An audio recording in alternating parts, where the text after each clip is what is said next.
Hello everyone, welcome back to my channel Indian classes में आपका हार्दिक स्वागत है। हमारी प्रश्नावली 4.2 तक कंप्लीट हो गई थी, यानी फर्स्ट से लेके 4.2 तक हमने पूरी प्रश्नावलियां वो कंप्लीट कर लिए। उसके सारे जो सवाल है वो कंप्लीट कर लिए। आप वीडियो को देखना, आपको वीडियो बहुत ही पसंद आएगा।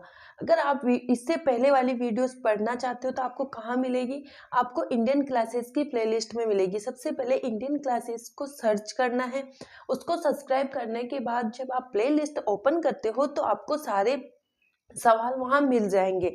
मतलब यूनिट प्रश्नावली 1 से लेके प्रश्नावली 4.2 तक आपको सारे सवाल मिल जाएंगे। आज हम प्रश्नावली 4.3 कंप्लीट करने वाले हैं। पूरी कंप्लीट करेंगे सिंगल वीडियो में, तो आपको कहीं जाने की ज़रूरत नहीं है। मैंने सारे सवाल करवाए हैं और मैं बेस्ट तरीके से ही करवाती हूँ। आप वीडियो को देखना, एक बार वीडियो देखो। बच्चों, पढ़ने का तरीका क्या होता है? पढ़ने का तरीका ये होता है कि पहले हम वीडियो को देखें। बच्चे क्या करते हैं, जल्दीबाजी में वीडियो को देखते नहीं, उतार लेते हैं, अंट संट जो शब्द सुनाई देता है वो उतार लेते हैं। पहले वीडियो को देखना है, समझना है, उसके बाद नोट्स बनाने। जो नोट्स में हम एक बार लिख देते हैं ना, तो पूरा साल वही पढ़ते हैं, चाहे वो गलत हो चाहे सही हो। तो हमें ऐसा नहीं करना है। पहले वीडियो को देखना है, उसके बाद नोट्स बनाने। जब आप नोट्स में सही सही लिखोगे तो पूरे साल सही चीज़ें पढ़ोगे। लेकिन जब आप जल्दीबाजी करते हो तो नोट्स में गलत चीज़ें उतार लेते हो। गलत चीज़ें ही अपन को आगे जाके हमारे नंबर कटवा सकती है, क्योंकि हम एक बार पढ़ते हैं, बस वीडियो देखी ना, सुना, उसको समझा और लिख दिया धड़ाधड़ धड़ाधड़। तो ऐसा नहीं करना है, हमें शांति से पढ़ना है। ये वीडियो कहीं भी नहीं जाने वाली है। आप इन वीडियो को 10 बार देख सकते हो, 50 बार देख सकते हो। ये प्लेलिस्ट में ही अवेलेबल रहेगी, आपको हमेशा अवेलेबल रहेगी। कहीं डिलीट नहीं करने वाली हूँ, कहीं भी नहीं जाने वाली है ना। तो हमें शांति से पढ़ना है और नोट्स जरूर बनाने। आप नोट्स बनाओगे तभी आपको याद होगा और पेपर में लिख पाओगे, और पेपर में लिखने के ही नंबर मिलते हैं। हमें कितना याद है हमारे, ये कोई नहीं जानता, है ना। तो आगे ही बात समझ में। तो आज हम स्टार्ट करते हैं प्रश्नावली 4.3 का क्वेश्चन। सारे क्वेश्चन करने वाले हैं, वीडियो को एंड तक देखना, ठीक है। तो फर्स्ट क्वेश्चन आता है हमारा, निम्न द्विघात समीकरणों के मूलों की प्रकृति ज्ञात कीजिए। यदि मूलों का अस्तित्व हो तो उन्हें ज्ञात कीजिए। मूलों का अस्तित्व, सबसे पहले आता है कि द्विघात समीकरण होती क्या है। सबसे पहले मैं बताऊं आपको, द्विघात समीकरण कितने प्रकार की होती है। समीकरण 3 प्रकार की होती है। रैखिक समीकरण, रैखिक समीकरण, है ना। फिर आता है द्विघात समीकरण, द्विघात समीकरण। फिर आता है त्रिघात समीकरण, यानी त्रिघात समीकरण, है ना। त्रिघात समीकरण आता है। तो सबसे पहले हम देखते हैं रैखिक समीकरण। एक एक उदाहरण से हम इसको समझेंगे। रैखिक समीकरण का मतलब था x + 5y + 3 में मान लो, तो इसमें x के ऊपर कुछ भी नहीं है। इसका मतलब x की घात कितनी है? 1 है, जो हम लिखते नहीं है। जब भी हम हमारा क्वेश्चन करते हैं तो इसके ऊपर 1 होता है, वो लिखा नहीं जाता, सिर्फ हम इसको रैखिक समीकरण ही पढ़ते हैं। द्विघात समीकरण में x² + 5y + 3 हो जाएगा। इसमें जो ऊपर 2 लिखा है, इसका मतलब ये द्विघात समीकरण है। त्रिघात का मतलब x की घात 3 + 5y + 3 हो जाएगा। तो ये हमारी त्रिघात समीकरण हो गई। तो रैखिक के ऊपर कुछ भी, अगर x के ऊपर कुछ भी नहीं लिखा हो तो हमारा रैखिक समीकरण होगा। x के ऊपर 2 लिखा हुआ तो द्विघात समीकरण होगा। और त्रिघात समीकरण x के ऊपर 3 लिखा होना चाहिए, तो हमारा त्रिघात समीकरण होगा। इतना समझ में आया? तो हमें इसमें क्या करना है, जो द्विघात समीकरण हमें दे रखा है, इसके मूलों की प्रकृति ज्ञात करनी है। अगर उसका अस्तित्व होता है तो हमें उसे आगे सोल्व करना है, अगर अस्तित्व नहीं होता है तो उसे हम आगे सोल्व नहीं करना है, ठीक है। तो हमें कैसे पता पड़ेगा कि इसका अस्तित्व है कि नहीं है? हमने ये दे रखा है ax², मतलब ये जो x² है ये हमारा द्विघात समीकरण के बारे में बताना है। और गुणांक, ये a क्या है? ये x² का गुणांक होता है। जो भी संख्या हमारी, जैसे ax² + bx प्लस सी, ये हमारा द्विघात समीकरण है। अब मैं बोलूँ कि एक्स स्क्वायर का गुणांक किसे कहते हैं, तो एक्स स्क्वायर का गुणांक जो आगे लिखा होता है ए है, एक्स का गुणांक क्या है, बी है, जबकि सी तो एक अचर संख्या है ना। तो d बराबर बी स्क्वायर माइनस 4ac। अगर d का मान 0 से ज़्यादा होता है तो उसे धनात्मक बोलेंगे, जीरो से ज़्यादा होता है तो धनात्मक बोलेंगे, तो इसका मूल वास्तविक असमान है। अगर d बराबर 0 है तो वास्तविक समान है यानी अस्तित्व है, और d बराबर अगर 0 ज़्यादा है, d कम है और 0 ज़्यादा है तो वो क्या होता है, ऋणात्मक अस्तित्व होगा और असमान होगा, यानी हमें d बराबर 0 चाहिए तभी उसका वास्तविक मान होगा, वरना नहीं होगा। तो सोल्व करते हैं, a x square minus 3x plus 5 बराबर 0। तो a हमारा क्या हो गया, ये हो गया। एक गुणांक ले रहे हैं ना हम, यहाँ पे a क्या है, एक्स स्क्वायर का गुणांक है, उसी प्रकार एक्स स्क्वायर का गुणांक क्या है, 2 है। फिर 3x, x का क्या है, b की जगह, b का जगह माइनस 3 है, और यहाँ c बराबर 5 आ गया।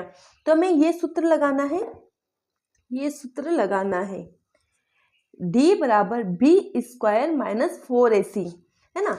तो d बराबर बी स्क्वायर क्या है हमारा, b क्या है माइनस 3 का होल स्क्वायर, माइनस ये माइनस का माइनस आ गया, 4 का 4, a क्या है 2 है तो ये 2 यहाँ पे आ गया, c क्या है 5 है।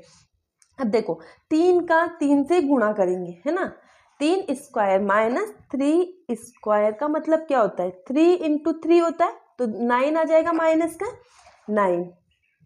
अब करो 5 4 दूना 8 है ना, 8 पंजे 40, तो 9 माइनस 40 हो जाएगा, और ये 40 में से 9 माइनस करेंगे तो कितने आ जाएंगे, 31 आ जाएंगे, जो भी माइनस के आएंगे, क्योंकि माइनस की संख्या बड़ी है, तो माइनस की संख्या बड़ी है मतलब ऋणात्मक हो गया, ये हमारा क्या हो गया, ऋणात्मक हो गया है ना, ऋणात्मक हो गया, मतलब ये जो रूल होता है ये नियम को सेटिस्फाई कर रहा है। तो d बराबर 0 मूल अवास्तविक है, अतः मूलों का अस्तित्व नहीं है, तो इसमें हमें ये लिखना है कि इसमें मूलों का अस्तित्व नहीं है। दूसरा क्वेश्चन है हमारा 3x square minus 4 under root 3x plus 4 बराबर 0। a क्या है हमारा 3 हो गया, b हमारा 4 अंडर रूट 3x हो गया, c बराबर 4 हो गया। वही रूल नियम को लगाना है, d बराबर b स्क्वायर माइनस 4ac, तो b क्या है हमारा माइनस 4 अंडर रूट 3, x को लिखने की जरूरत नहीं है, माइनस 4 का 4 आ गया, 3 एक a क्या है हमारा 3 है, c क्या है हमारा 4 है, इसका इससे गुणा करेंगे, पहले 3 को 3 से मल्टीप्लाई करेंगे और 9 को 4 से गुणा करेंगे, ठीक है। कैसे आएगा, देखो 4 अंडर रूट 3 का होल स्क्वायर, इसका मतलब 3 इंटू 3 अंडर रूट 3 इंटू 3 करेंगे 3 आ जाएगा, और 4 इंटू 4 16, 16 एकम 16, 16 दिया 32, 16 दिया 48 है ना। इसका हमें अंडर रूट में, जैसे ना ये होल स्क्वायर है तो ये 4 का भी स्क्वायर है और अंडर रूट 3 का भी स्क्वायर, तो under root 3 into under root 3 into under root 3 हमारा क्या आता है 3 आता है। जब अंडर रूट से अंडर रूट की संख्या करते हैं तो वो सिंगल में आ जाता है, और 4 भी 2 बार है, 4 इंटू 4 है ना, तो 4 चौक 16। अब 16 का 3 से गुणा करेंगे तो कितने आ जाएंगे 48, ये 48 आ गए, इधर भी 4 चौक 16, 16 दिया 48, इसका 48 में से 48 माइनस करेंगे तो d बराबर कितना आएगा 0 आएगा। तो इसे क्या लिखना है, मूल वास्तविक अतः समान होंगे, अतः मूल ज्ञात करने पड़ेंगे। अब इसका मूल ज्ञात करना है, अगर d बराबर 0 आ गया तो हमारा इसको मूल ज्ञात करना है। मूल ज्ञात करने का सूत्र क्या है, x बराबर minus b plus under root 8 बटा 2a है ना, ये इसका सूत्र है। अब इसकी जगह संख्या रखनी है हमें, a बराबर minus 4 under root 3 plus minus बराबर 0 बटा 2 इंटू 3, इसको सोल्व करेंगे तो क्या आएगा 4, इससे ये कट गया, 4 अंडर रूट 3 प्लस 0, इसका इससे गुणा करेंगे 6, अब नीचे कट रहा है 2 के पारे से कट रहा है, 2 एकम 2, 2 2 नीचा, 2 तिया 6, ऊपर भी 2 आ गए नीचे भी। अगर मैं इसको बोलूं कि 3 है ना, मैंने यहाँ पे क्या लिखा था under root 3 into under root 3 बराबर 3, तो मैं इस 3 को अंडर रूट 3 इंटू √3 नहीं लिख सकती हूँ? लिख सकती हूँ, क्योंकि जब मैं इस √3 इंटू √3 को 3 लिख रही हूँ तो इस 3 को मैं √3 प्लस √3 भी लिख सकती हूँ। तो मैंने क्या किया, यहाँ पे ये जो 3 था इसको टुकड़ों में तोड़ दिया, √3 इंटू √3 कर दिया। क्यों? क्योंकि मुझे ऊपर √3 की संख्या है और उसको काटना है, तो मैं इसको इससे काट दूंगी तो मेरे पास क्या बचा, 2/√3, और ये हमारा आंसर होगा। ठीक है, तो x का मान कितना आ गया, 2/√3 आ गया। ठीक है, अब तीसरा क्वेश्चन है हमारा 2x² - 6x + 3 = 0। a क्या हो गया हमारा, 2 हो गया, b हमारा -6 हो गया, 3 हमारा, वही सूत्र लगाना है, d² - 4ac + d क्या है हमारा, 6 है, 6 का स्क्वायर हो गया। ये स्क्वायर कहाँ से आया, ये कंफ्यूज नहीं होना है, क्योंकि b के स्क्वायर लगा हुआ है, इसीलिए हम b के आगे जो संख्या है उसका भी स्क्वायर लिख रहे हैं। ओके ओके, ये हो गया। अब देखो 4 का 6 से गुणा करेंगे 36, 4 दूना 8, 8 दिए 24 आ गया, इसको इससे गुणा करेंगे तो 12 आ गया, ये धनात्मक होगा, धनात्मक होगा। मूल वास्तविक तथा असामान्य है, तो इसमें भी हमें ये ज्ञात करना है, तो ये सूत्र लगाना है, -b प्लस माइनस और d। तो b क्या है हमारा, 6 है, और d क्या है हमारा, 12 आया, तो 12 लगा दो। नीचे क्या है, 2 है, 2 का 2 है, एक की जगह क्या आएगा, 2, तो ये 2 आ गया। अब इसको गुणा करो, 12 के टुकड़े कर दो, 4 है ना। अब देखो x = 6 ± 2 √3 है ना। √3 कैसे आया, क्योंकि मैंने इसका जोड़ा बनाया, इसका एक जोड़ा बन रहा है, घनमूल वर्गमूल में जब हम जोड़ा बनाते, दो दो के जोड़े बनाते ना, तो 2 जोड़ों की जगह 2 आ गया, और ये 3 बचा तो इसको √3 में लिख दिया। उसी प्रकार यहाँ पे कर दिया। अब देखो 2, इसको काट दो, है ना, इसमें हम कॉमन भी ले सकते हैं, 2 के पार इससे कट रहा है, ये 2 बाहर आ गया, इसमें 3 इंटू प्लस माइनस 3, 2 से कट गया, 3 + 3 √। ठीक है, तो अब ये प्लस का है, प्लस माइनस दोनों आ रहे हैं, तो हम यहाँ पे माइनस लिखेंगे, तो 3 - √3/2, और ये हमारा आंसर हो जाएगा। ठीक है, अगला क्वेश्चन है हमारा, निम्न प्रत्येक द्विघात समीकरण में k का मान ज्ञात कीजिए कि उसके 2 बराबर मूल हो। हमें इसमें k का मान ज्ञात करना है और 2 बराबर मूल ज्ञात करने हैं। 2x² + kx + 3 = 0, तो a हमारा हो गया 2, b हमारा हो गया k, और 3 दोनों मूल बराबर हैं, अतः d = 0 है। ठीक है, तो हमें इसका सूत्र लगाना है, b² - 4ac = 0। b² क्या है हमारा, k - 4, a क्या है 2, c क्या है 3a = 0।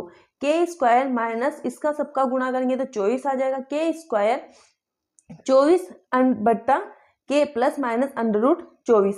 ये √ कहाँ से आए, ये 2 हटा और इसके 24 के √ लग गया, है ना। ऐसे जैसे k = 24 है, k2 = 24 है, तो मैं इस k का स्क्वायर हटाऊंगी और यहाँ पे 24 आ जाएंगे। ये प्लस माइनस लगा होता है, इसका मतलब होता है ये संख्या प्लस में भी है और माइनस में भी है। ठीक है, तो ऐसे हो गया। अब इसके गुणनखंड करेंगे हम, यहाँ पे कर रखा है मैंने 24 का गुणनखंड, तो 2 × 2 × 2 × 3। ठीक है, ये 2 आ गया, एक बाहर आ गया, 2 दूनी 6 √ में आ गया, तो k प्लस माइनस, ये प्लस माइनस का मतलब होता है एक बार ये संख्या प्लस में है और एक बार ये संख्या माइनस में, तो हमने इसको खोल के रख दिया, एक बार प्लस में संख्या लिख दी और एक बार माइनस में लिख दी, जो दोनों मान समान आएंगे वो ही हमारा आंसर होगा। ओके, अब दूसरा क्वेश्चन है इसका, दूसरा क्वेश्चन है हमारा kx होल x - 2 = +6 = 0, तो k² - 2 इसका गुणा करना है ना। ठीक है, तो 2kx + 6, a क्या है k है, b क्या है -2k है, और c दोनों के मूल समान है, अतः d = 0 है, तो वही सूत्र लगाना है हमें, बी स्क्वायर माइनस 4ac बराबर 0। बी स्क्वायर क्या है, 2a का स्क्वायर हो जाएगा माइनस 4 इंटू के इंटू 6 बराबर 0। तो 2 दूना 4, 4k स्क्वायर माइनस 6 चौक 24 के बराबर 0। इसका कॉमन ले लेंगे हम, 4 कॉमन आ गया, 6 चौक 24, 4 के पाड़े में 6 बार में 24 आता है, तो k माइनस 6 बराबर 0। तो 4k बराबर 0 या k माइनस 6 बराबर 0। तो हम k को इधर लाएंगे, 0 इधर आएगा तो गुणे में है तो भाग में हो जाएगा, इधर प्लस में है तो माइनस हो जाएगा। तो हमारे जो दोनों मूल क्या आ गए, एक तो k बराबर 0/4 आ गया और आ गया k बराबर 6 आ गया। ठीक है, तीसरा क्वेश्चन है, क्या एक ऐसी आम की बगिया बनाना संभव है जिसकी लंबाई चौड़ाई से 2 गुनी है। मतलब लंबाई चौड़ाई से 2 गुनी है, मतलब जो लंबाई है वो ज्यादा होनी चाहिए। कितनी ज्यादा होनी चाहिए, 2 गुनी ज्यादा होनी चाहिए। और उसका क्षेत्रफल 800 मीटर स्क्वायर हो, यदि है तो उसकी लंबाई तथा चौड़ाई ज्ञात कीजिए। माना बगिया की चौड़ाई x है तो लंबाई उसकी कितनी होगी, 2x मीटर होगी।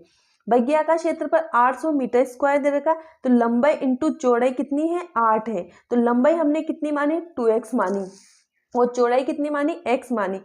तो 2x इंटू एक्स, तो 2x स्क्वायर हो जाएगा 800, एक्स स्क्वायर बटा 800 बटा 200 तो 400 आ जाएगा। अब 400 ये अंडर रूट हटा, ये स्क्वायर हट के इस पे अंडर रूट आ जाएगा, तो ये संख्या प्लस माइनस का मतलब एक संख्या प्लस में और एक संख्या माइनस में। और अंडर रूट 400 का कितना होता है, 20 मीटर होता है। तो 20 को एक बार हम प्लस में लिखेंगे। बगिया की चौड़ाई 20 मीटर है, 20 मीटर है ये, है ना, 20 मीटर है। तो बगिया की लंबाई कितनी, बगिया की लंबाई चौड़ाई से कितनी है, 2 गुनी ज्यादा है। तो हम इसका 2 से मल्टीप्लाई कर देंगे तो 40 मीटर आ जाएगी। यानी बगिया की चौड़ाई अगर 20 मीटर है तो बगिया की लंबाई कितनी होगी, 40 मीटर होगी। ठीक है, चौथा क्वेश्चन है, क्या निम्न स्थिति संभव है, यदि है तो उसकी वर्तमान आयु ज्ञात कीजिए।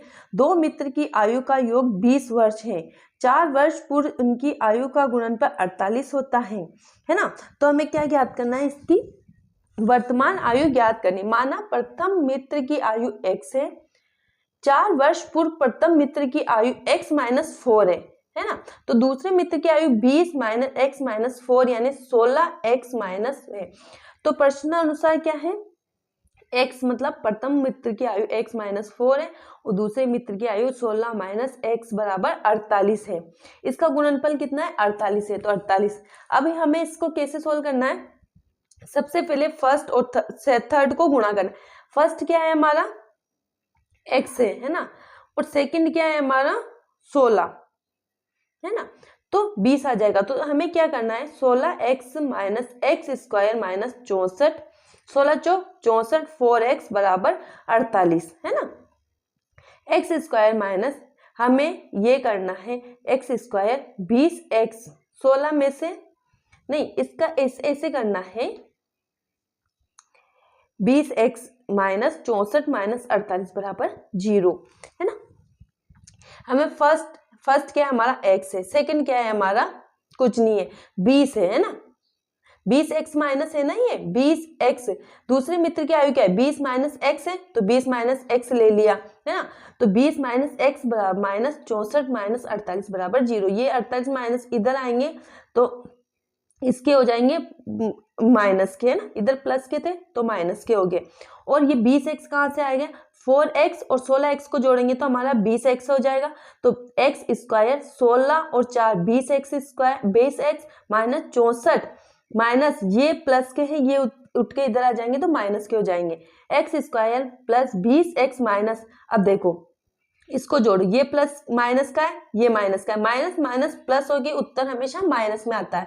तो 48 और 64 जोड़ेंगे तो हमें 112 मिल जाएंगे बराबर 0। तो x square minus 20x plus 112 बराबर 0। तो ए हमारा मिल गया 1, बी हमारा मिल गया माइनस के 20 और सी बराबर मिल गया 112। तो इसको सूत्र में रख दो, d बराबर B square minus 4ac, b क्या है 12, 4 का 4, a हमारा 1 है और c हमारा 102। इसका इससे गुणा करेंगे तो 448, 20 का स्क्वायर क्या होता है 400, इसका इससे माइनस करेंगे तो माइनस के 48 आएंगे। यह ऋणात्मक मान है, यह स्थिति संभव नहीं है, ऐसे लिखना है।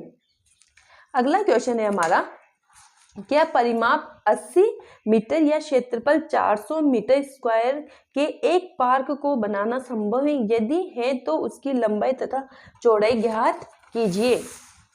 माना कि पार्क की लंबाई कितनी है, x मीटर है, पार्क की चौड़ाई y मीटर है। पार्क का परिमाप कितना दे रखा है हमें, 80 मीटर दे रखा है। तो 2 इंटू लंबाई इंटू चौड़ाई बराबर 80। तो लंबाई क्या है हमारा x है, चौड़ाई y है। तो x प्लस y ये दो के गुणा में है तो भाग में। कोई भी संख्या अगर गुणे में होती है तो अगर वो दूसरी तरफ जाती है तो भाग में हो जाती, भाग में होगा तो गुणा हो जाएगा, प्लस में होगी तो माइनस में हो जाएगी और माइनस में होगी तो प्लस में हो जाएगी। तो इधर कट गया 40। तो x प्लस वाई बराबर कितना आ गया, 40 आ गया। तो चौड़ाई हमारी कितनी आ गई, y है, और लंबाई x माइनस 40 माइनस x बराबर मीटर।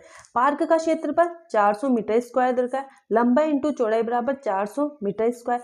पार्क क्षेत्रफल का सूत्र क्या होता है, लंबाई इंटू चौड़ाई, लंबाई x है, चौड़ाई 40 माइनस x है बराबर 400।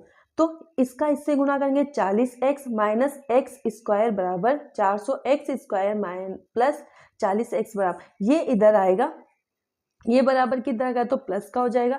तो x square minus 40x plus 400 बराबर 0। तो a हमारा हो गया 1, b हमारा हो गया माइनस के 40, c बराबर हो गए 400। वही सूत्र में रखना है हमें। b बराबर हो गया हमारा 40, 4 के 4, a हमारा 1 है और c हमारा 400 है। तो 40 का 40 से गुणा करेंगे 1600, इन सब का गुणा करेंगे तो 1600 आएगा। 1600 माइनस 1600 इस बराबर d बराबर कितना आएगा, 0। मूल वास्तविक अतः पार्क बनाना संभव है। तो हमें ये सूत्र लगाना है, x बराबर minus b plus minus √d बटा 2a। b क्या है, माइनस 40 है, प्लस माइनस d बराबर 0 आ गया, 2 इंटू a। ठीक है, तो x बराबर 40 बटा 2, 20 आ गया। तो लंबाई हमारी 20 मीटर हो गई और चौड़ाई हमारी 40 माइनस 20 है तो 20 मीटर, यानी चौड़ाई होगी हमारी 20 और लंबाई भी हो गई 20। तो ये हमारी 4.3 कंप्लीट हो चुकी है और सारे जो सवाल है मैंने अच्छे से समझा दिए। अगर आपको वीडियो अच्छी लगे तो वीडियो को लाइक करना है, शेयर करना और कमेंट करना है। Thank you.